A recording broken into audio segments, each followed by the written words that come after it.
नमस्कार दोस्तों, स्वागत है आपका हमारे YouTube चैनल आईडी एजुकेशन में।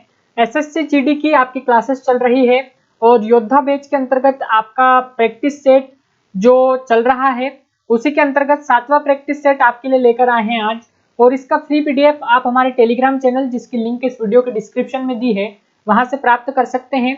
और ये आपकी डेली ऑनलाइन क्लास हो रही है, तो आपको इसको देखना है। और ये जो है आपकी 6 क्लासें हो चुकी है और साथ ही इसकी फ्री पीडीएफ भी अपलोड हम कर चुके हैं। तो यदि आपने 6 क्लासें नहीं देखी है तो प्रैक्टिस सेट की 6 क्लासें आप देख लें। बहुत ही इंपॉर्टेंट क्लास है और एसएससी जीडी में जो आपके प्रीवियस ईयर पेपर आया हुआ है उसके क्वेश्चन हम यहाँ पर इस प्रैक्टिस सेट में ले रहे हैं। बिल्कुल फ्री बैच है आपका योद्धा बैच।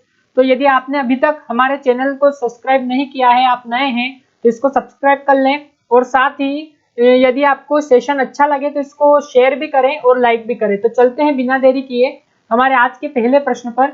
और पहला प्रश्न आपके सामने स्क्रीन पर है कि जो शब्द क्रिया की विशेषता बताए उन्हें क्या कहते हैं। बहुत ही सिंपल प्रश्न है और एसएससी जीडी की पूर्व जो आपकी परीक्षाएं हुई है उसमें आया हुआ प्रश्न है। ठीक है, तो ये आपका बहुत ही आईएमपी क्वेश्चन हो जाता है और बहुत ही सिंपल क्वेश्चन भी है आपका।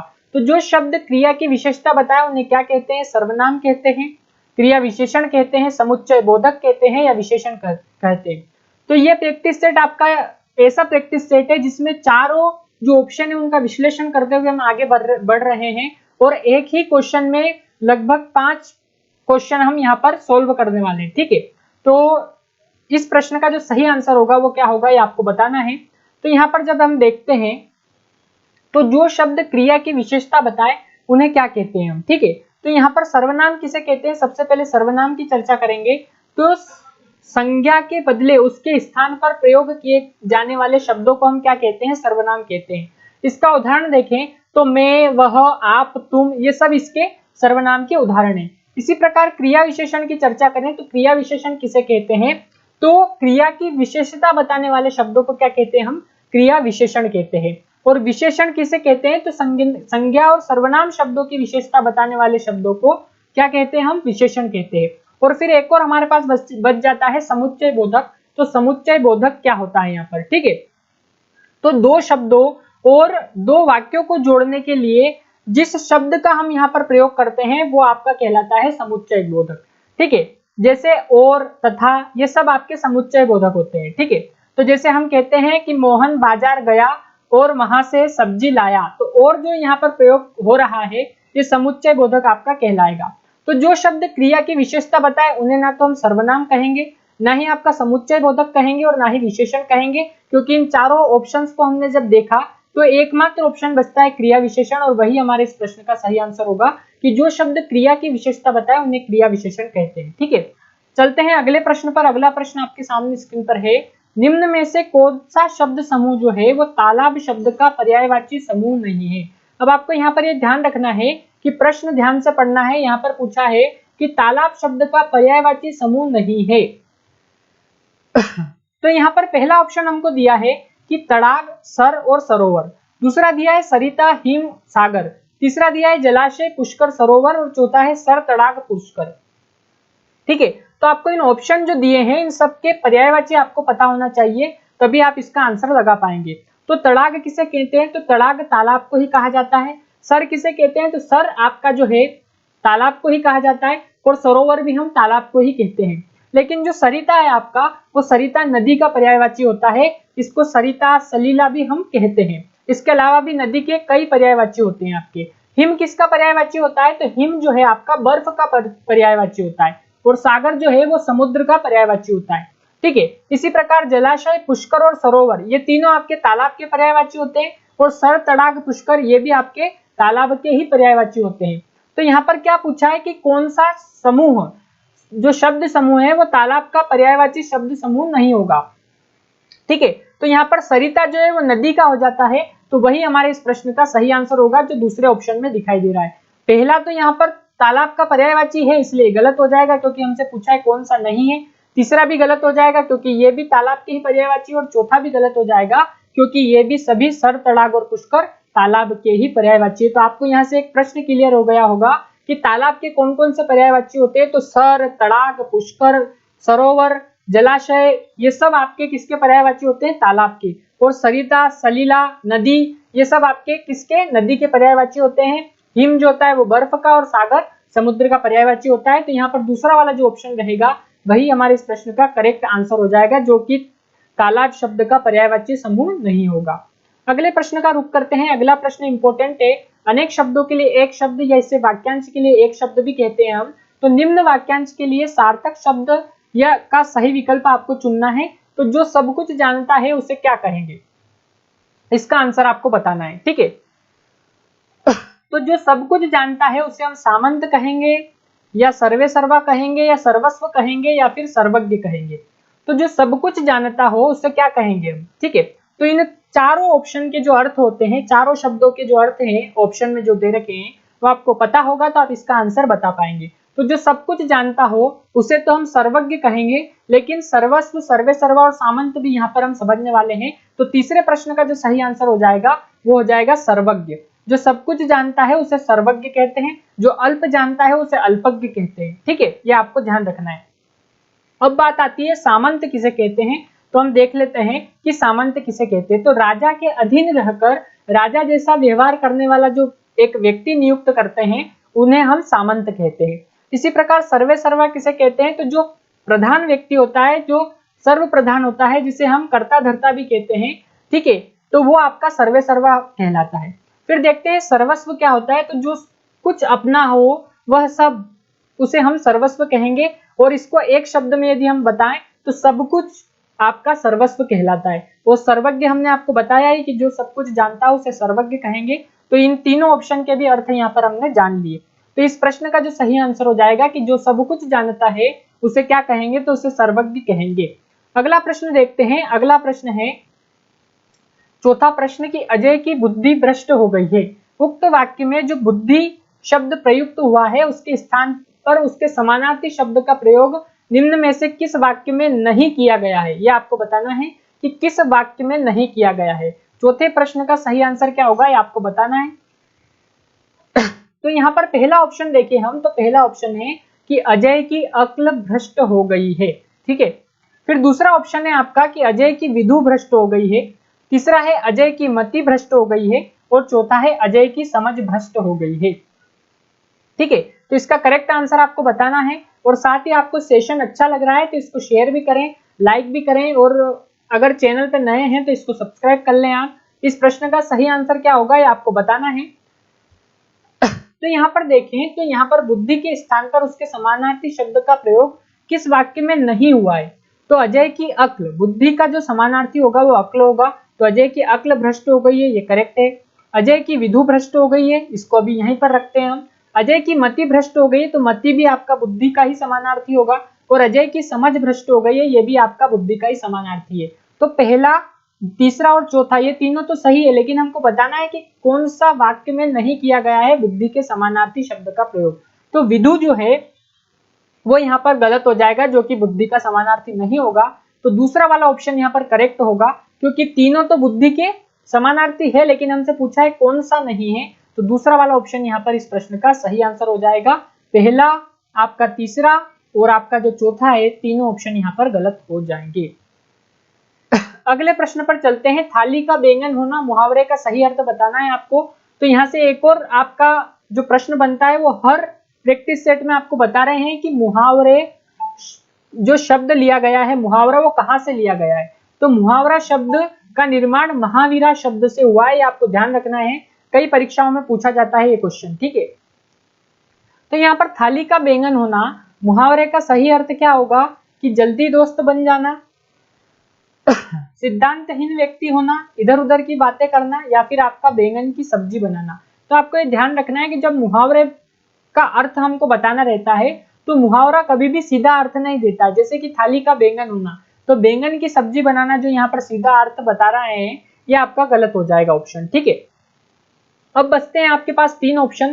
तो इधर उधर की बातें करना भी इसका आंसर नहीं होगा, और साथ ही जल्दी दोस्त बन जाना ये भी इसका आंसर नहीं होगा, ठीक है। सिद्धांतहीन व्यक्ति होना उसे हम थाली का बैंगन होना कहते हैं, ठीक है। तो दूसरा वाला जो ऑप्शन रहेगा वही हमारे इस प्रश्न का करेक्ट आंसर हो जाएगा कि जो सिद्धांतहीन व्यक्ति होता है, जिसके कोई सिद्धांत नहीं होते हैं, उसे हम थाली का बैंगन होना मुहावरे से आपका जो है मुहावरे के रूप में प्रयोग करते हैं कि थाली का बैंगन होना अर्थात सिद्धांतहीन व्यक्ति होना, इसका सही आंसर हो जाएगा। अगला प्रश्न देखिए, छठा प्रश्न। तो छठा प्रश्न है आपका, विधवा का विलोम शब्द निम्न में से क्या होगा? पहला ऑप्शन है इसका सधवा, दूसरा है सबला, तीसरा है सौभाग्यशाली और चौथा है सुलक्षणा। इसका करेक्ट आंसर आपको बताना है कि जो विधवा शब्द दे रखा है उसका विलोम अर्थात विपरीतार्थक भी इसे हम कहते हैं और इसे विलोमार्थी भी हम कह सकते हैं, या सीधे शब्दों में हम इसे कहें तो इसका उल्टा करके आपको बताना है। तो इसका करेक्ट आंसर आपका क्या होगा, या आपको यहाँ पर बताना है। तो इसका करेक्ट आंसर देखें हम, तो सबसे पहले आपका सधवा क्या होता है? तो वह स्त्री जिसका पति जीवित हो उसे हम सधवा कहते हैं। सबला किसे कहते हैं? तो वह स्त्री जो वीरतापूर्ण कार्य करे उसे हम सबला कहते हैं, ये आपको ध्यान रखना है। फिर सौभाग्यशाली किसे कहते हैं? तो जिसका भाग्य अच्छा हो उसे सौभाग्यशाली, और सुलक्षणा भी आपका भाग्यशाली को हम सुलक्षणा कहते हैं। तो यहाँ पर विधवा का जो उल्टा हो जाएगा वो ना तो सधवा होगा, ना सॉरी विधवा का जो विलोम हो जाएगा वो यहाँ पर सधवा हो जाएगा आपका, और सबला यहाँ पर गलत हो जाएगा, सौभाग्यशाली भी गलत होगा और सुलक्षणा भी गलत हो जाएगा। ठीक है, तो सौभाग्यशाली यानी जो भाग्यशाली हो, और सुलक्षणा भी भाग्यशाली होता है, और सबला यानी जो स्त्री वीरतापूर्ण कार्य करे वो सबला कहलाती है। तो विधवा का उल्टा बताना था यहाँ पर, तो सधवा इसका करेक्ट आंसर हो जाएगा, जो कि पहले ऑप्शन में आपको दिया गया है। तो पहला वाला जो ऑप्शन रहेगा वही हमारे इस प्रश्न का करेक्ट आंसर हो जाएगा। ठीक है, कि विधवा का जो विलोम होगा वो क्या हो जाएगा यहाँ पर आपका, तो इसका जो सही आंसर होगा वो हो जाएगा आपका सधवा। ठीक है, अगले प्रश्न पर चलते हैं। अगला प्रश्न देखते हैं। तो अगला प्रश्न है आपका, निम्नलिखित में से सर्वनाम संबंधी अशुद्धि वाले वाक्य की पहचान करना है। यहाँ पर सातवां प्रश्न आपके सामने स्क्रीन पर है और चार ऑप्शन आपको दिए गए हैं। तो पहला है यहाँ पर, तुम तुम्हारा काम करो, दूसरा है मैं सदैव समय पर कार्यालय जाता हूँ, तीसरा है कृपया आप जल्दी आए, और चौथा है रमा तुम्हें विद्यालय पहुंचा देगी। तो सर्वनाम संबंधी अशुद्धि वाले वाक्य की पहचान करना है यहाँ पर। तो सर्वनाम संबंधी अशुद्धि कहाँ है ये देखना है हमको। तो मैं सदैव समय पर कार्यालय जाता हूँ, तो ये बिल्कुल करेक्ट है आपका। कृपया आप जल्दी आए, तो ये भी आपका करेक्ट है। रमा तुम्हें विद्यालय पहुंचा देगी, तो ये भी करेक्ट है। इसमें सर्वनाम कहाँ प्रयुक्त हुआ है? तो तुम्हें, आप, मैं, ये सर्वनाम यहाँ पर प्रयुक्त हुआ है आपका। अब तुम तुम्हारा काम करो ऐसा नहीं होगा। ठीक है, तो यहाँ पर तुम अपना काम करो, इस प्रकार से इसका वाक्य सही होगा। तो यहाँ पर आपका जो सर्वनाम संबंधी शुद्धि है वो पहले वाले ऑप्शन में है, तो वही हमारे इस प्रश्न का सही आंसर होगा, क्योंकि वही पूछा है हमसे कि किसमें सर्वनाम संबंधी अशुद्धि है। तो ये तीनों में तो शुद्ध है, इसमें कोई भी अशुद्धि नहीं है, इसलिए गलत हो जाएंगे, और पहला वाला जो ऑप्शन रहेगा वही आपका करेक्ट आंसर हो जाएगा। अगला प्रश्न देखते हैं। तो रिक्त स्थान पोंछना, इस मुहावरे को पूरा करना है। कान पोंछना, आंसू पोंछना, हाथ पोंछना या पैर पोंछना। ठीक है, ये आपका जीडी में आया हुआ प्रश्न है, और इसका सही आंसर क्या होगा? तो ना तो कान पोंछना मुहावरा होता है, ना हाथ पोंछना, ना पैर पोंछना। आंसू पोंछना आपका जो होता है वो मुहावरा होता है। तो आपका जो दूसरा वाला ऑप्शन रहेगा वही इसका सही आंसर होगा। ये सामान्य प्रश्न था आपका। अगला प्रश्न है, शराब पीनी बुरी आदत है, इस वाक्य में अशुद्ध शब्द क्या होगा? पीनी होगा, शराब होगा, बुरी होगा या आदत होगा? तो अशुद्ध शब्द क्या होगा? तो यहाँ पर शराब तो बिल्कुल शुद्ध लिखा हुआ है, बुरी भी नहीं होगा और ना ही आदत होगा। पीनी क्या होता है यहाँ पर? ठीक है, तो पहला वाला जो ऑप्शन रहेगा वही करेक्ट आंसर हो जाएगा कि शराब पीना बुरी आदत है, इस प्रकार ये वाक्य शुद्ध होगा। तो पहला वाला जो ऑप्शन है वही करेक्ट हो जाएगा, क्योंकि पीनी जो इसमें लिखा हुआ है वो आपका अशुद्ध शब्द है। ठीक है, वही हमको बताना था। अगला प्रश्न देखते हैं, 10वां प्रश्न। तो आज खेत में एक विषधर देखा, वह बहुत ही खतरनाक रिक्त स्थान था। तो यहाँ पर सांप के पर्यायवाची से उक्त वाक्य के रिक्त स्थान की पूर्ति करना है यहाँ पर। ठीक है, तो इस प्रकार आपका क्वेश्चन डिजाइन करता है एसएससी जीडी, और यहाँ पर आपको इस प्रकार से पर्यायवाची भी पूछ सकता है, विलोम भी पूछ सकता है। ठीक है, तो सारंग होगा, भुजंग होगा, नाराज होगा या केसरी होगा। तो यहाँ पर हम इन चारों जो आपके ऑप्शन दिए हैं और ऑप्शन में जो शब्द दिए हैं इनके यहाँ पर पर्यायवाची देखने वाले हैं। ठीक है, तो आज खेत में एक विषधर देखा, तो बहुत ही खतरनाक सारंग था, भुजंग था, नाराज था या केसरी था। तो जब तक इनके अर्थ पता नहीं होंगे तब तक इसका आंसर हम नहीं बता पाएंगे। तो सारंग के पर्यायवाची क्या क्या होते हैं? तो सिंह अर्थात शेर को हम सारंग कहते हैं, वनराज कहते हैं, शार्दुल भी कहते हैं, मृगराज भी कहते हैं और केसरी भी कहते हैं। इसी प्रकार भुजंग अर्थात सांप यानी सर्प के पर्यायवाची है ये। नाग, विषधर, व्याल, उरग और पन्नग भी इसे हम कहते हैं। ये सब आपके सांप के पर्यायवाची है भुजंग। जिसे हम कहते हैं। और नाराज यानी क्या होता है, तो नाराज किसका पर्यायवाची है, तो तीर बाण जो होते हैं वो उसको हम नाराज कहते हैं। इसे सर भी कहते हैं, विशिक भी कहते हैं, इशु भी कहते हैं और शिलीमुख भी इसको कहा जाता है। तो ये आपको नाराज किस किस के पर्यायवाची होते हैं, ये नाराज के पर्यायवाची क्या क्या होते हैं ये आपको यहाँ पर बताया। और केसरी अर्थात हमने आपको बताया कि सिंह, शेर, वनराज ये सब केसरी अर्थात शेर के पर्यायवाची होते हैं। तो यहाँ पर जो सही आंसर हो जाएगा, सांप का पर्याय हमको यहाँ पर लिख दिया था, बताना था। तो सारंग नहीं होगा, ना ही आपका नाराज होगा, ना ही केसरी होगा, इसका सही आंसर हो जाएगा भुजंग। तो दूसरा वाला ऑप्शन रहेगा वही हमारे इस प्रश्न का करेक्ट आंसर हो जाएगा कि आज खेत में एक विषधर देखा, वह बहुत ही खतरनाक भुजंग था। भुजंग अर्थात सांप, सांप के पर्यायवाची है सभी, जिसे हम सर्प भी कहते हैं। ठीक है, तो भुजंग इसका करेक्ट आंसर हो जाएगा। यहाँ पर चलते हैं अगले प्रश्न पर। अगला प्रश्न है निम्नलिखित वाक्य में रेखांकित खंड के स्थान पर प्रयुक्त होने वाले सबसे उपयुक्त विकल्प का चयन करना है। 11वां प्रश्न आपके सामने स्क्रीन पर है और वाक्य क्या है, तो आंचल ने सबकी नाक में दाम कर रखा है। तो यहाँ दाम की जगह क्या आएगा, तो ये भी सामान्य सा है आपका प्रश्न। मूल्य आएगा, कीमत आएगा, दम आएगा या बाम आएगा। ठीक है, तो दाम का तो अर्थ मूल्य होता है, कीमत भी होता है, इसलिए आपको यहाँ पर कंफ्यूज करने वाले ऑप्शन दिए हैं। लेकिन सबकी नाक में दम करना ये आपका जो होता है मुहावरा होता है, तो दम आ जाएगा इसका सही आंसर, जो कि तीसरे ऑप्शन में आपको दिखाई दे रहा है, वही इसका करेक्ट आंसर होगा, ना कि मूल्य, कीमत और दाम। ठीक है, अगला प्रश्न देखते हैं 12वां प्रश्न। तो 12वां प्रश्न क्या कह रहा है कि निम्न वाक्यांश के लिए एक शब्द क्या होगा, तो जो स्मरण करने योग्य हो उसे हम क्या कहते हैं, पूजनीय कहते हैं, अनुकरणीय कहते हैं, स्मरणीय कहते हैं या गवेषणीय कहते हैं। तो पूजनीय अर्थात जो पूजने योग्य हो उसे पूजनीय कहेंगे, अनुकरण करने योग्य हो उसे अनुकरणीय कहेंगे, स्मरण करने योग्य हो उसे स्मरणीय कहेंगे, और स्मरण अर्थात याद। ठीक है, तो यहाँ पर स्मरण का अर्थ याद हो जाता है आपका, याद करना। ठीक है, और गवेषणीय किसे कहेंगे, तो जो अनुसंधान करता है उसे गवेषणीय कहेंगे। तो यहाँ पर इनके अर्थ भी हमने आपको बताया कि जो पूजने योग्य हो पूजनीय, जो अनुकरण करने योग्य हो अनुकरणीय, जो स्मरण करने योग्य हो स्मरणीय, और जो अन्वेषण करता हो उसे गवेषणीय कहते हैं। तो स्मरण करने योग्य हो उसे स्मरणीय कहेंगे, ना कि आपका पूजनीय, अनुकरणीय और गवेषणीय। तो आपका जो तीसरा वाला ऑप्शन है वही हमारे इस प्रश्न का करेक्ट आंसर हो जाएगा। अगला प्रश्न देखें, तो अगला प्रश्न है आपका 13वां प्रश्न कि निम्नलिखित विकल्पों में से परंपरा से सुना हुआ परंपरा से सुना हुआ वाक्यांश के लिए एक सार्थक शब्द क्या होगा, आशातीत होगा, अनुश्राविक होगा, वंदनीय होगा या कर्णप्रिय होगा। तो जो कानों को प्रिय लगे उसे हम क्या कहते हैं, कर्णप्रिय, जो वंदन करने योग्य हो उसे वंदनीय, और अनुश्राविक यानी परंपरा से जो सुना हुआ हो उसे अनुश्राविक, और आशातीत यानी आशा से जो अधिक हो उसे हम आशातीत कहते हैं। ठीक है, तो परंपरा से सुना हुआ के लिए वाक्यांश के लिए एक जो सार्थक शब्द होगा वो ना तो आपका आशातीत होगा, ना वंदनीय होगा और ना ही कर्णप्रिय होगा। इसका करेक्ट आंसर हो जाएगा अनुश्राविक। तो जो दूसरा वाला ऑप्शन है वही हमारे इस प्रश्न का करेक्ट आंसर है। ये आपका आईएमपी क्वेश्चन है और पूर्व जो जीडी के पेपर हुए उसमें पूर्व में पूछा हुआ प्रश्न है। अगला प्रश्न देखें यहाँ पर, तो 14वां प्रश्न है रोहन रात में भोजन नहीं खाता, उपरोक्त वाक्य के किस भाग में अशुद्धि है। तो नहीं खाता, तो नहीं खाता वाले भाग में अशुद्धि है। तो रोहन सही लिखा हुआ है यहाँ पर, भोजन भी सही है और रात में भी सही है, तो वाक्य सही है, लेकिन इसमें नहीं खाता ऐसा नहीं आएगा, तो अशुद्धि नहीं खाता में ही है। तो यहाँ पर दूसरा वाला जो ऑप्शन रहेगा वही हमारे इस प्रश्न का करेक्ट आंसर हो जाएगा, क्योंकि यही इसका करेक्ट आंसर है। ठीक है, तो यहाँ पर पहला, तीसरा और चौथा तीनों गलत हो जाएंगे। रात में भोजन नहीं करता ऐसा आएगा, या भोजन ग्रहण नहीं करता ऐसा आएगा। ठीक है, नहीं खाता इस प्रकार नहीं आएगा। तो दूसरा वाला ऑप्शन जो है नहीं खाता वो अशुद्ध है वाक्य में, वही हमारे इस प्रश्न का करेक्ट आंसर होगा। अगला प्रश्न देखते हैं, तो निम्नलिखित में से शुद्ध वाक्य का चयन करना है। तमाम देश भर में यह बात फैल गई, फिर आएगा देश भर में यह बात फैल गई, फिर है आपका तमाम देश भर में फैल गई है बात, और देश भर में यह बात फैली गई।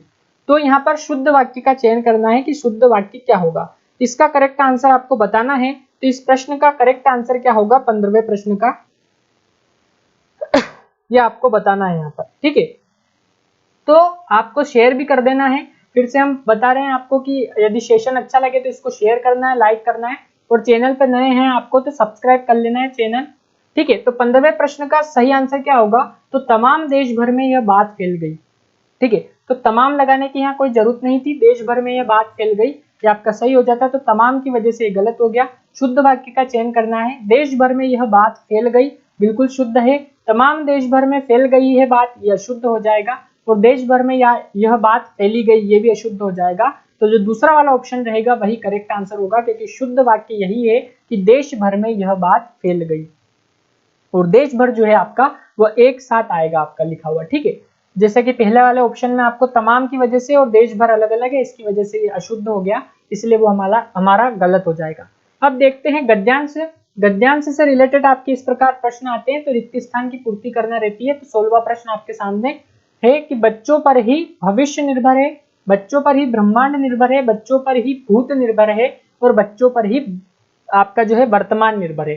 तो बच्चों पर ही ना तो ब्रह्मांड निर्भर है ऐसा होगा, ना ही भूत होगा और ना ही वर्तमान होगा, बच्चों पर ही भविष्य निर्भर है ऐसा होगा।